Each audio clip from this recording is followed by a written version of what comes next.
Hi అండి, అందరికీ నమస్కారం. Welcome back to my channel. ఈరోజు వీడియోలో ఇన్స్టెంట్గా మనం బియ్యం పిండితో కరకరలాడే చిప్స్ ఎలా తయారు చేసుకోవాలో ఈ వీడియోలో చూపిస్తాను. ఈ చిప్స్ని మనం రెడీ చేసుకొని ఎయిర్ టైట్ కంటైనర్లో పెట్టుకున్నామంటే ఒక నెల రోజుల పాటు ఎంతో క్రిస్పీగా మరియు తాజాగా ఉంటాయి. సో ఇక్కడ ఈ చిప్స్ని తయారు చేసుకోవడానికి నేను 1 కప్పు బియ్యం పిండిని యూస్ చేస్తున్నాను. బియ్యం పిండిని మీరు కప్పు మెజర్మెంట్స్తో తీసుకునేటప్పుడు ఇలా ట్యాప్ చేస్తూ కప్పుని బియ్యం పిండిని తీసుకోవాలి. ఇలా చేయడం వల్ల పిండి లూజ్గా అవ్వకుండా అవుతుంది. తర్వాత ఒక కడాయి పెట్టుకొని ఏ కప్పుతో అయితే మనం బియ్యం పిండి తీసుకున్నామో అదే కప్పుతో 1 కప్పు వాటర్ని యాడ్ చేసుకోవాలి. అదేవిధంగా 1/2 స్పూన్ నెయ్యి, 1/2 స్పూన్ నువ్వులు, 1/2 స్పూన్ జీలకర్ర, అదేవిధంగా రుచికి సరిపడినంత ఉప్పు వేసుకొని వీటిని అంతా బాగా మిక్స్ చేసుకొని బాగా రోలింగ్ బాయిల్ వచ్చేంత వరకు మనము వీటిని ఉడికించుకోవాలి. ఇప్పుడు చూసారా వాటర్ బాగా మరిగాయి. ఈ స్టేజ్లో మనము 1 కప్పు బియ్యం పిండి తీసుకున్నాం కదా, దాన్ని మెల్లగా ఇలా వీడియోలో చూపిస్తున్న విధంగా యాడ్ చేస్తూ కలుపుకుంటూ మనము ఈ మిశ్రమాన్ని బాగా మిక్స్ చేసుకోవాలి. ఈ విధంగా మిక్స్ చేసుకున్న తర్వాత మనము స్టవ్ ఆఫ్ చేసుకొని మూత పెట్టుకొని ఒక 3 నుంచి 4 నిమిషాల పాటు పక్కన పెట్టేసుకోవాలి. ఇప్పుడు 3 నిమిషాల తర్వాత ఈ పిండి అంతటిని మనము ఒక వెడల్పాటి బౌల్ కానీ వెడల్పాటి ప్లేట్ కానీ ట్రాన్స్ఫర్ చేసుకోవాలి. ఇప్పుడు మనము కొద్దిగా లైట్ వేడిగా ఉన్నప్పుడే పిండిని బాగా చపాతీ ముద్దలాగా కలుపుకోవాలి.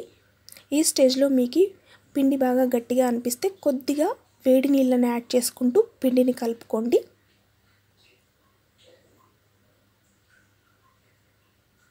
కరెక్ట్గా మనము 1 కప్పు బియ్యం పిండికి 1 కప్పు వాటర్ యాడ్ చేసుకున్నామంటే కరెక్ట్ మెజర్మెంట్స్తో పిండి బాగా సాఫ్ట్గా వస్తుంది.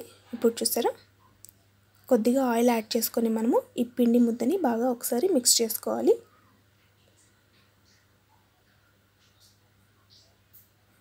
ఇప్పుడు కొంచెం పిండి ముద్దని తీసుకొని మనము చపాతీలాగా రోల్ చేసుకుందాం. రిమైనింగ్ పిండిని ఇంకొక బౌల్లో మూత పెట్టుకోవాలి. ఇప్పుడు తీసుకున్న పిండి ముద్దని బాగా మనము ఒకసారి బాగా కలుపుకోవాలి. ఇప్పుడు పొడి పిండిని యాడ్ చేసుకుంటూ దీన్ని చపాతీలాగా రోల్ చేసుకోవాలి. ఇలా రోల్ చేసుకున్న తర్వాత ఎక్స్ట్రాస్ అన్నీ ఇలా వీడియోలో చూపిస్తున్న విధంగా చాకుతో కట్ చేసుకోవాలి.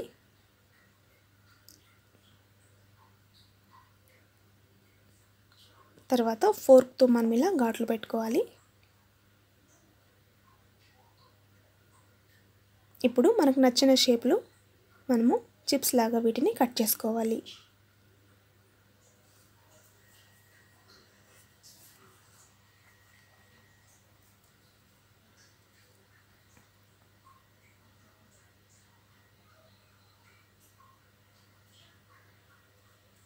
చూసారా నేనైతే ఈ షేప్లో వీటిని కట్ చేసి అన్నీ రెడీ చేశాను. సో అదేవిధంగా మొత్తం పిండిని అంతా మనము ఈ చిప్స్ని రెడీ చేసుకోవాలి.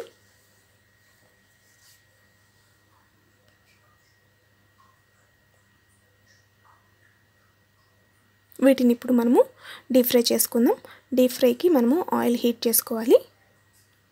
ఆయిల్ హీట్ అయిన తర్వాత మీడియం హీట్లో మనము వీటిని లైట్ గోల్డెన్ కలర్ వచ్చేంత వరకు మనము డీప్ ఫ్రై చేసుకోవాలి. చూసారా కొద్ది కొద్దిగా యాడ్ చేసుకుంటూ మనము వీటిని 2 వైపులా తిప్పుకుంటూ డీప్ ఫ్రై చేసుకోవాలి. ఎక్కువ వేసేసామంటే స్పేస్ ఉండక అవి 2 వైపులా సరిగా ఫ్రై అవ్వవు.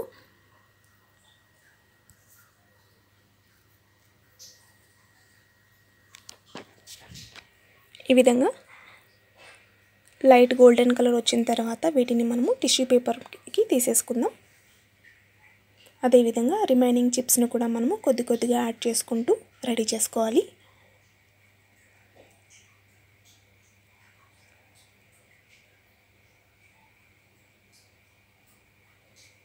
స్టవ్ ఫ్లేమ్ మాత్రం మీడియం ఫ్లేమ్లో పెట్టుకొని వీటిని మనము డీప్ ఫ్రై చేసుకోవాలి.